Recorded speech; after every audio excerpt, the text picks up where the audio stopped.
There was nothing in my life as a black girl from the south side of Chicago that would have said I should be standing here. Her journey is nothing less than remarkable. First Lady Michelle Obama, once a reluctant campaigner, The truth is that most Americans don't opt into this. and a target on the campaign trail, It made me wonder, well, just how are people seeing me?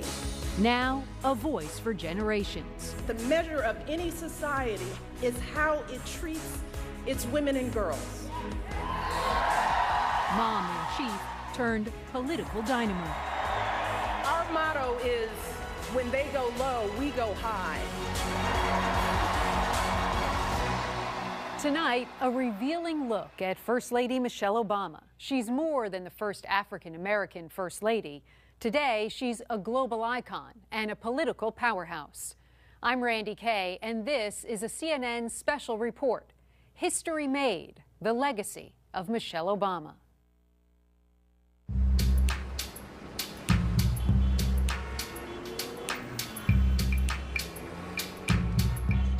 January 17th, 1964, on the south side of Chicago, a future First Lady is born.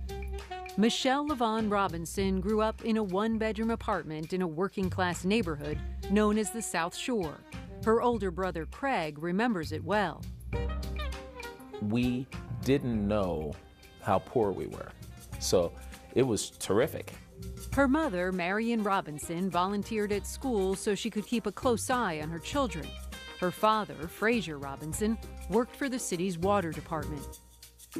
In his early 30s, he was diagnosed with multiple sclerosis.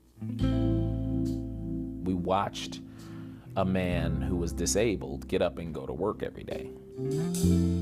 He was our provider. He was our champion, our hero. But as he got sicker, it got harder for him to walk. It took him longer to get dressed in the morning. But if he was in pain, he never let on. He never stopped smiling and laughing. He conducted himself with so much dignity and so much purpose, and was so committed to his family and so committed to his kids that he left that family with something very deep they seem to come back to again and again. Her father instilled in her a sense of hard work and commitment. The young Michelle Robinson was a good student who played piano and liked to write short stories. At Whitney Young Magnet School, she was class treasurer. Her brother recalls his little sister's strong will. She bossed you around? Oh yeah, whatever games we wanted to play, or she wanted to play, we played. Every night they had dinner as a family and often went to drive-in movies. They lived in a small bungalow, but there was an idyllic quality to the way she describes her family, the warmth of her parents, the stability she felt coming from them. Even though they didn't have a lot of means, they had an immense belief in education and its power. When her brother got into Princeton University, the future First Lady was determined to attend the same Ivy League school. The story she tells, if Craig can get in there, I certainly can. So she applied and got in. And you're laughing, but that's how she thinks. At Princeton, she majored in sociology with a focus on African American studies. She went on to Harvard Law School. Then, in 1988, took a job with Sidley Austin Law Firm in Chicago. That is where she would meet the man who would change her life. To hear her tell it, the one with the funny-sounding name. I probably did what a lot of people do when they hear about Barack Obama. First I thought, what kind of name is Barack Obama? She was to mentor him at the law firm, but he was late on his first day and hardly made a good impression. Still, when Barack Obama didn't see a ring on her finger, he asked her out. First of all, she thought it was inappropriate to have any inter-office dating, even though I was only there for the summer. Michelle Robinson eventually agreed to go out with him. So I said, okay, we'll go on this one date, but we won't call it a date. I'll spend the day with you. At that point, I thought, okay, I think I got something going. And by the end of that date, it was over. I was sold. But she still had another test that Barack Obama needed to pass. My sister had heard my dad and I talking about how you can tell a guy's true character when you take him out on the basketball court. So she asked me to take him to go play. Had a gauntlet for the guy to run through. So when the game was over, what did you report back to your sister? I told my sister, I was like, this guy's terrific. Barack and Michelle Obama married in 1992. Her father had died the year before. He never lived to see the things that the Obamas would go on to do, but he's kind of the family's lodestar. He is the hole in my heart. His loss is my scar. But let me tell you something, his memory drives me forward every single day of my life. Every day, I work to make him proud. The couple settled in Chicago, where in 1998, Michelle Obama gave birth to their first daughter, Malia. Sasha would arrive a few years later. Mrs. Obama eventually left corporate law and landed a job at the University of Chicago hospitals. She would soon leave her high-powered job behind. You believe in what this country can be. By now, her husband, Barack Obama, was Senator Barack Obama, and he had his sights set on the White House. Michelle gave up a big career, but there is nothing to compete with this historic opportunity for those who sense that they can be a part of history. She is the love of my life, the rock of our household. When you strip away Princeton and Harvard and all those wonderful degrees and accomplishments, deep down inside, I'm just a girl who grew up on the south side of Chicago. Candid and confident, qualities instilled in her by her parents went a long way with voters on the campaign trail. See, because every time in my life, when I tried to do something, there were people around telling me why I couldn't. And Mrs. Obama was a bridge to African American women in ways like no one else who came before her. My question to you all is, can we do this? Even early in her husband's political career, her style earned her the nickname, the closer. Can we do this? Can we? She's a closer because she's going to stand up there and she's going to get right down to the brass tacks of what's happening in the country and what we need to do, and let's get on with it. Her brother always expected big things from her, just not this. You know, astronaut maybe, or first woman to swim around the world, or something completely out of the ordinary. But First Lady, that would have been at the bottom of my list. Yet there she was, election night 2008. This woman who'd grown up poor and whose ancestors were slaves, celebrating her husband's victory and her future as First Lady. I looked at him and I said, "You are the 44th President of the United States of America. Wow, what a country we live in." When you saw Michelle Obama walk out on that stage in Grant Park in Chicago, how did you feel? She looked like she belonged there. And that's how I felt. I felt like I belong here. And all my ancestors belonged here. Everyone that ever dreamed about her was validated in that moment. They went from a relatively normal middle-class family living in a small apartment in Hyde Park in Chicago to becoming the first family of the nation. And there's no way to prepare for that or the pressures associated with that. The pressures indeed. Coming up, Michelle Obama and the balancing act of being First Lady and Mom-in-Chief.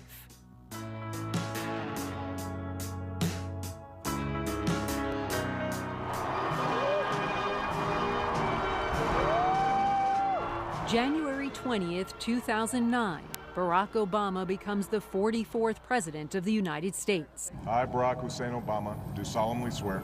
At his side, the country's new First Lady. A First Lady who makes it clear she'll put parenting before politics. I've, had to juggle being mom-in-chief and having a career for a long time. The primary focus for the first year will be making sure that the kids make it through the transition. Presidents and their wives tend to neglect their children, frankly, because they're so power obsessed and they're so obsessed with the long road to get elected that the children often suffer. And this is not the case with the Obama's children.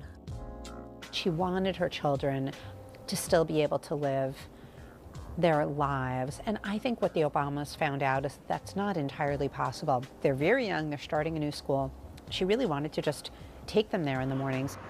For her to take the kids to school meant there had to be cars, there had to be security, there were traffic issues. Instead, Sasha and Malia, just 7 and 10, went off to school with Secret Service agents and Mrs. Obama's mother. Raising our girls in the White House with my mom, not gonna do this.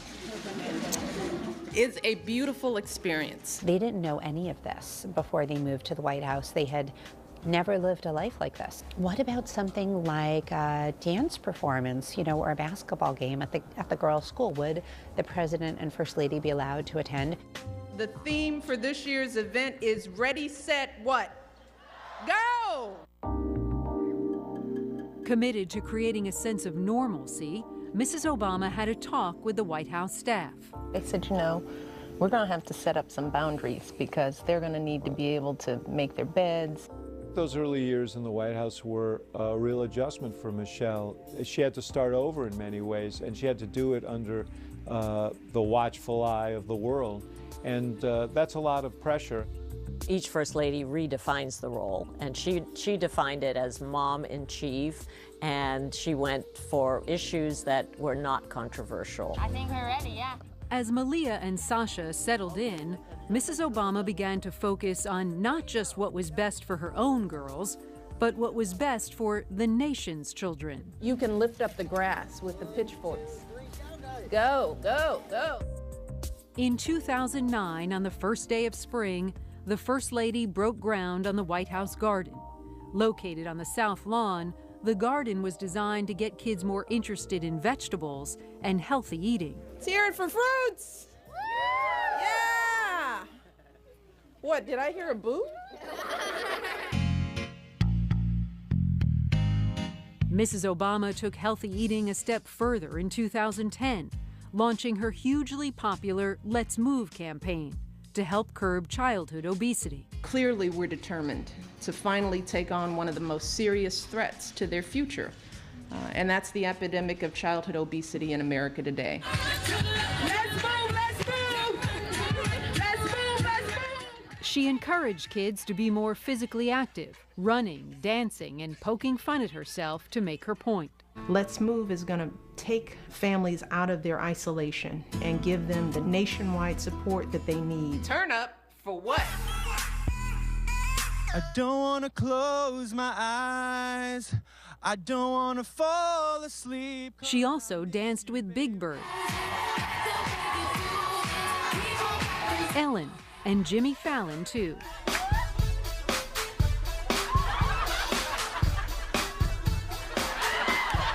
We want to end the epidemic in a generation. We're really aiming at children born today because our goal is that if we begin shaping habits and shaping the conversation, that will change the habits of young people today. Still, not everyone was impressed. Who should be making the decisions what you eat and school choice and everything else? Should it be government or should it be the parents? It should be the parents. In a show of defiance, Republican Sarah Palin once brought sugar cookies to a school fundraiser to protest what she called a nanny state and the idea of nutritional nitpicking. We're living in such a polarized partisan time that if she had said the sky is blue, they would have said, no, it's red. We've got some Girl Scouts who are here.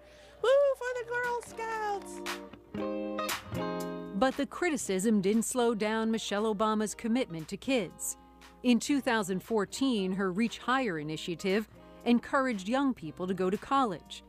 And in 2015, she launched Let Girls Learn, a program to help girls around the world stay in school. One of these girls could have the potential to cure cancer, or start a business that transforms an industry, or become the next president or prime minister who inspires her country. But if she never sets foot in a classroom, chances are she will never discover or fulfill that potential. She understood that if humanity is going to survive, it's going to be in the hands of women. Which may be why she joined the effort to bring home more than 200 Nigerian schoolgirls kidnapped by Boko Haram. In these girls, Barack and I see our own daughters. We see their hopes and their dreams. And we can only imagine the anguish their parents are feeling right now. She would identify with those kids' struggles. Her message again and again was, look at me, I wasn't born to a family of, any great wealth or education. There was no map in my life that said that I would become First Lady of the United States, and yet I did it. I loved getting A's. I liked being smart. I thought being smart was cooler than anything in the world. And you too, with these same values, can control your own destiny. You too can pave the way. You are the women who will build the world as it should be. You're gonna write the next chapter in history. If you're a parent, you are happy that Michelle Obama exists. If you're trying to raise young women, you are happy that Michelle Obama exists because she's tough, she's strong, she's beautiful. She said your homework is more important than your boyfriend. That's from the First Lady. Thank you, Michelle. She did it all without ever losing sight of those two very special girls who called the White House home for the last 8 years. And I come here as a mom whose girls are the heart of my heart and the center of my world. They're the first things I think about when I wake up in the morning and the last thing I think about before I go to bed at night. Michelle Obama found her passion at 1600 Pennsylvania Avenue, but getting there was a struggle, tinged with personal attacks and racist remarks. That knocked me back a bit. It made me wonder, well, just how are people seeing me? Or you might remember the on-stage celebratory fist bump between me and my husband after a primary win that was referred to as a terrorist fist jab. And over the years, folks have used plenty of interesting words to describe me. One said I exhibited a little bit of uppity-ism. Another noted that I was one of my husband's cronies of color. Cable news charmingly referred to me as Obama's baby mama. Coming up, how she went high when they went low.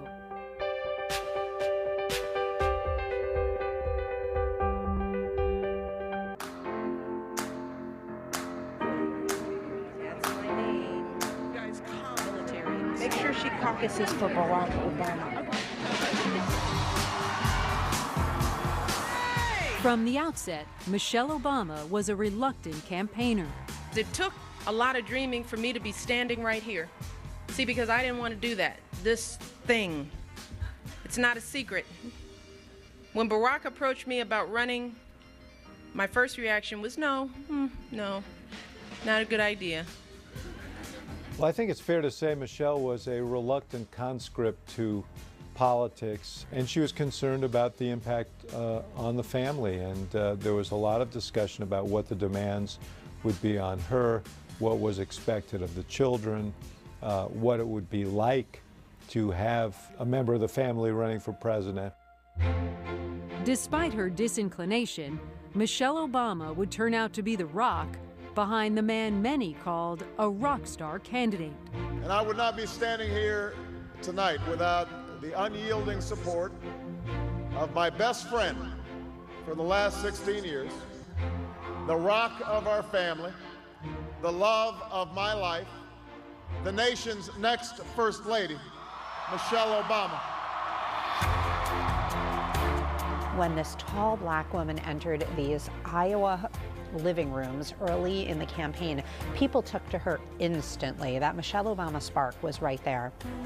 On the other hand, she also became criticized pretty early on. She was kind of winging it on the campaign trail. She just threw the rule book out. She said, look, I'm going to be me. She wasn't Mrs. Obama. She was Michelle. Obama. In 2007, Michelle Obama didn't mince words on the trail, saying this about her husband. He still has trouble putting the bread up and putting his socks actually in the dirty clothes. And he still doesn't do a better job than our 5-year-old daughter Sasha at making his bed. So you have to forgive me if I'm a little stunned by this whole Barack Obama thing. Thank you, Iowa. I love you. When people are acting like her husband is some sort of political messiah, she knew that wasn't true. By and large, women totally loved it because we all talk like that. We all make jokes about our husbands, and it is so familiar and comfortable that she could warm up a crowd easily by making those kinds of jokes. That same year, Mrs. Obama told Glamour magazine that her daughters don't want to climb into their parents' bed because their dad is, quote, too snory and stinky. I loved hearing her little put-downs and her sass and saying that, you know, he in the morning he wasn't at his very best, and it was humanizing. Still, Michelle Obama was lampooned and accused of being an angry black woman.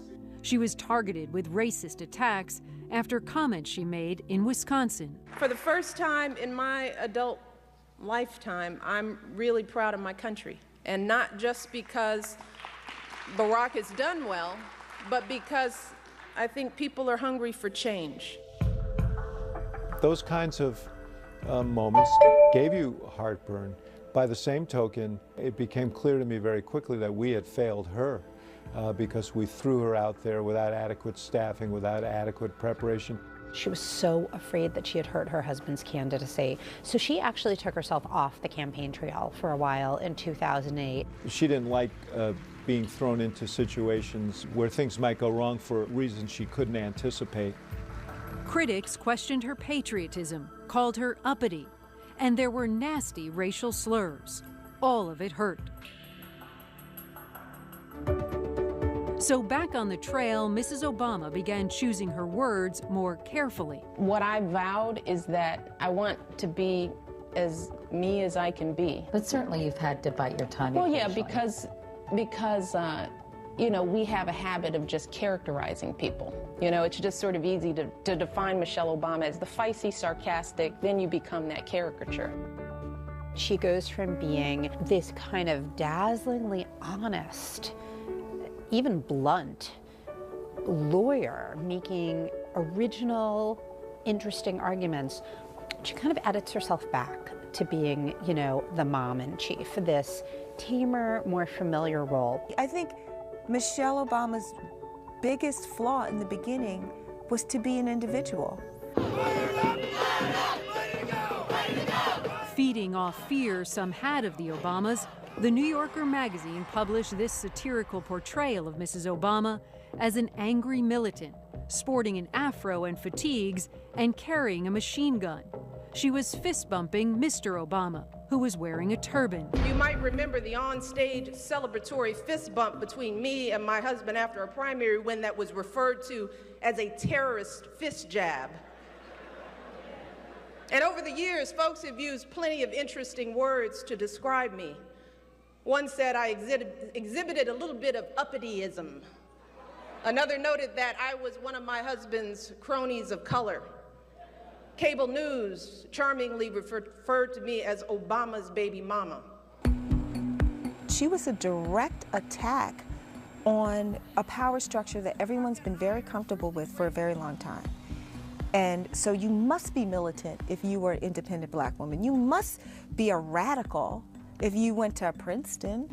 Not one to be easily discouraged, Michelle Obama found a way to rise above it. I realized that if I wanted to keep my sanity and not let others define me, there was only one thing I could do, and that was to have faith in God's plan for me. I had to ignore all of the noise and be true to myself, and the rest would work itself out. I had to answer some basic questions for myself. Who am I? No, really, who am I? What do I care about? And that attitude is what helped guide the First Lady forward. That same strength that kind of shocked people and even scared some people, people became infatuated with, and they became in love with. And they said, you know what? This is cool. To have like a homegirl who's like the First Lady, she's like the first homegirl lady, like, this is awesome.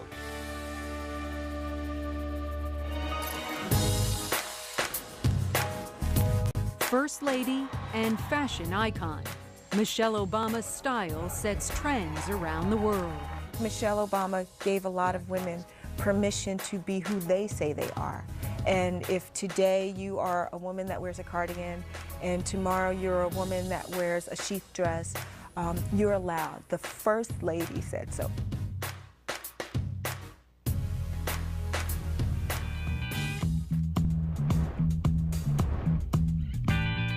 From glamour to in style to Vogue, First Lady Michelle Obama graced the covers of them all. This is big. This is history. She's not afraid of clothes. She's not afraid of strong color. She's not afraid of silhouette. Long before she became the fashion icon she is today, Mrs. Obama favored J. Crew. Now, I want to ask you about your wardrobe. I'm guessing about 60 grand? 60, 70,000 for that outfit? Actually, this is a J. Crew ensemble. Really? Wow. It felt like, yeah, that's what a working mom from Chicago would do. I mean, it was sort of every woman in her style. But I think she sort of moved away from that a little bit as the years progressed. It's hard, you know? I'm kind of a tomboy jock at heart, but I like to look nice. She represented this diversity of voices from J. Crew to Jason Wu. Jason Wu designed the one-shouldered ivory chiffon dress Mrs. Obama wore to the first inaugural ball. So we all were like, look at our First Lady. Like, it was exciting. It was real. That's our First Lady. Look at her. I'll never forget the moment that I slipped on this beautiful gown. I remember how just luscious I felt as the president and I were announced onto the stage for the first of many dances. Earlier, Mrs. Obama walked the Inauguration Day parade route in this lime green dress from Cuban-American designer Isabel Toledo. That was her first runway, and she chose to wear a woman of color in couture when you knew everyone was sending dresses. From Calvin Klein to Donna Karan to Carolina Herrera. So what does that say about her? It says that she has agency. That dress said in no uncertain terms that I say how I present myself, that this is my choice. She wasn't going to the fully vetted design houses that people knew and were sort of already approved. Designers Jason Wu and Isabel Toledo had come to the United States as immigrant children. They were among a small group of little-known young designers Michelle Obama propelled to fashion stardom. Later, Mrs. Obama also turned to more well-known designers, wearing this Donatella Versace dress made of rose gold chainmail to her final state dinner. It's a very sexy dress, and it's quintessentially Versace as well, just because of the material and sort of the slink of it. It was sort of jokingly referred to as sort of a drop-the-mic dress. The First Lady had worn a Tracy Reese dress to the 2012 Democratic National Convention. But her gray nail polish made the biggest splash. The nail polish that launched a million manicures. And when Michelle Obama got bangs, it blew up. Now, first of all, I love Michelle Obama. And to address the most significant event of this weekend, I love her bangs. She looks good.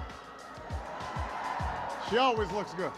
I mean, the amount of attention those bangs received, I think the president even joked that the bangs were like a two-day news story. All right. Her fashion sense only emphasized her focus on health and fitness, this time her own. We see these big, long, brown, elegant arms that look like they can hold things. They can hold two girls. They can hold this White House. They can hold this man, and you can't deny it. Seeing her arms was this ability to see that she can be both strong and graceful. Michelle's commitment to fitness was pretty powerful. She really showed her body. How many push-ups can you do? Because I like to do a push-up. I don't know. I can do some. Can you? I can do some. I was just wondering if you could do more push-ups than I could do. By the time Mrs. Obama turned 50 in the White House, she had cemented her role as an ultra-fit fashion icon, an inspiration to women everywhere. I think all of American women were like, oh, okay, let me step my game up. You know, like this is what it can look like. She exuded confidence. Style watchers and fashion magazines labeled her sexy, but there was something deeper behind her style choices.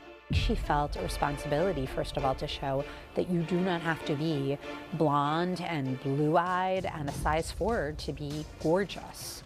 She was extremely conscious of the negative stereotypes of African American women. You know, the narrative around what do black girls look like? Michelle cracked that wide open. She's black from a distance. It's important because not only were brown women not celebrated, that women who were clearly, identifiably black were not considered beautiful. Something healed with particularly black women who have never been the ones that were held up to be the most beautiful, never the ones that were leading women in Hollywood, never the ones that were on covers of magazines. She's the total package. She hits every check mark. She's smart, she's funny, she's real, she's beautiful. And she's bold. The woman who had relished the role of mom-in-chief was ready to go back on the campaign trail and make her political voice heard. It was really a sign of a First Lady who finally felt confident to say exactly what was on her mind and to issue a kind of critique that we had not heard from her in a long time. A move that would cement her legacy. Don't let anyone ever tell you that this country isn't great, that somehow we need to make it great again, because this right now is the greatest country on earth.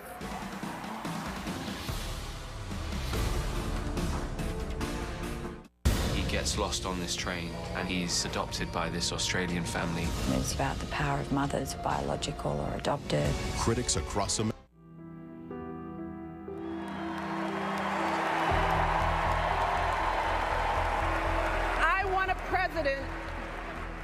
Who will teach our children that everyone in this country matters, that we are all created equal, each a beloved part of the great American story. And when crisis hits, we don't turn against each other. No, we listen to each other. We lean on each other because we are always stronger together.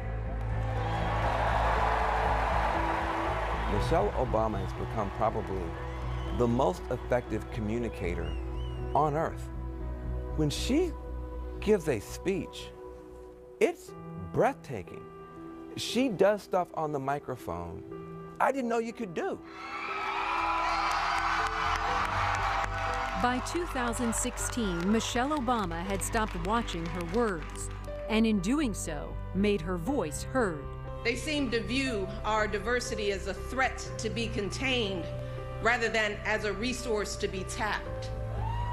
They tell us to be afraid of those who are different, to be suspicious of those with whom we disagree. They act as if anger and intolerance should be our default state rather than the optimism and openness. What you see later in the presidency is her being kind of honest about her views in a big, new, ambitious way. It had the feeling of Michelle Obama saying in public what she said in private, which I think was not always true.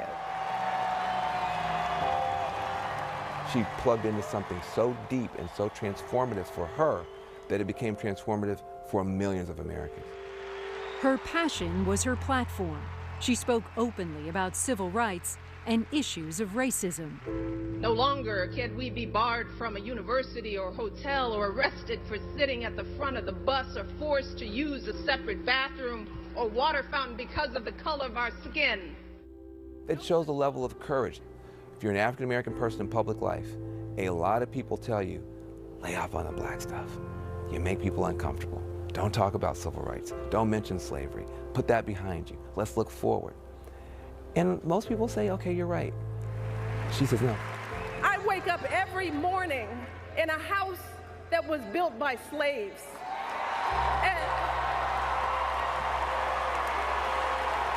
And I watch my daughters, two beautiful, intelligent black young women, playing with their dogs on the White House lawn.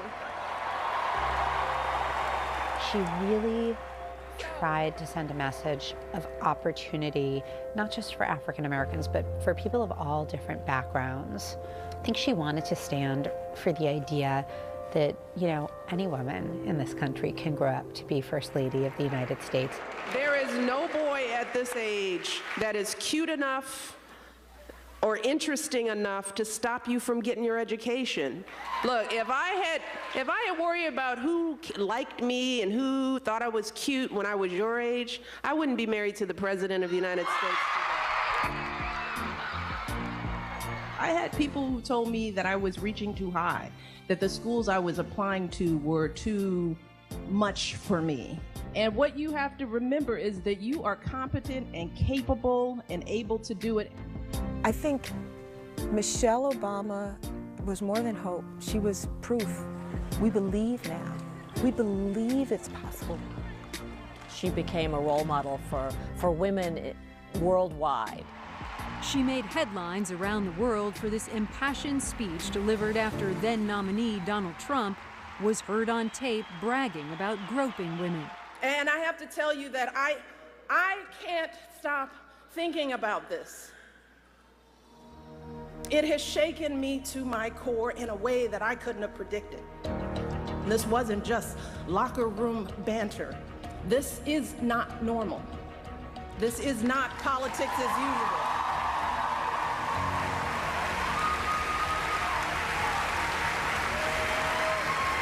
This is disgraceful. It is intolerable. She was the most profound feminist without being labeled that, because she stood up for girls and she stood up for women when they were being bullied from the most powerful platform in the world.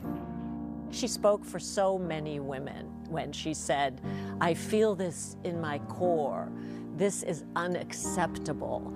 She didn't mince words. She wasn't politically correct. She spoke with genuine passion and outrage. Because remember this, when they go low, we go. Yes, we do. Michelle Obama slayed a dragon for girls and for women forever. And that's what you felt like. Your mom had come to school and gotten the bully and said, you know, not my girls. The voice that she gave to women and girls, that's her legacy. If you're really looking at Michelle Obama's legacy, the thing that rises to the top because it is so powerful is what it meant for everybody, and also for African Americans, to see her as First Lady, that she could articulate that and that she could use it to spread a message of opportunity and empowerment for people was so powerful. You have a whole generation of young girls around the world who saw a beautiful, strong black woman in the White House doing great and helping everybody. And that is going to ripple out for generations. The critics, the haters, you know, they'll be long forgotten. Michelle Obama will never be forgotten. You are here. So happy. We are happy to have you. Then look at him. Yay! Right there. That's me. I think her legacy will be #1, that she was the first African-American First Lady. That is a huge and historic legacy.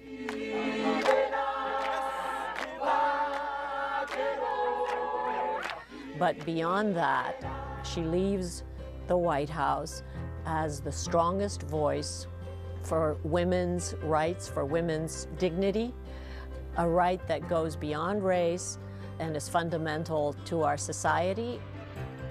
In another way, her legacy will be the dignity with which she fulfilled her obligations as First Lady and the example that she set as someone who lived in that rarefied air and yet was very much a normal mom with the same concerns, looking after her kids, looking after the family, and holding it together against all the pressures associated with the presidency. Also part of her legacy, the First Lady's fight to end childhood obesity. She did such a huge service for parents and for kids, and it had a huge impact. I think that more is expected from her now because she has revealed that she has this gift, that she's a natural leader, she's an authentic voice, and an inspiration to women all over the world. There is no chance that Michelle Obama will ever run for public office. I will not run for president. No, not gonna do it. I think that when she leaves, she'll leave with great appreciation for the opportunities that this provided, but also with an eagerness to reclaim at least part of her life and her family's life that was sacrificed in service of this presidency. I want to walk down a street. I want to sit in a yard that is not a national park. You know, I do want to, you know, drop in into Target. It's hard to imagine any First Lady having a bigger legacy than Michelle Obama. You know, she was Beyonce before Beyonce. I mean, she's like, Beyonce says she's cool. She's unbelievable, and she's gonna be missed. She's gonna be missed. Michelle LaVaughn Robinson, girl of the South Side.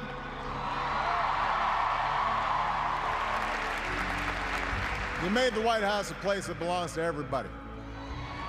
And a new generation sets its sights higher because it has you as a role model.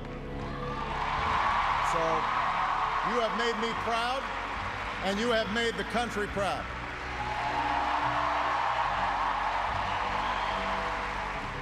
I want to close today by simply saying thank you. Thank you for everything you do for our kids and for our country. Being your First Lady has been the greatest honor of my life, and I hope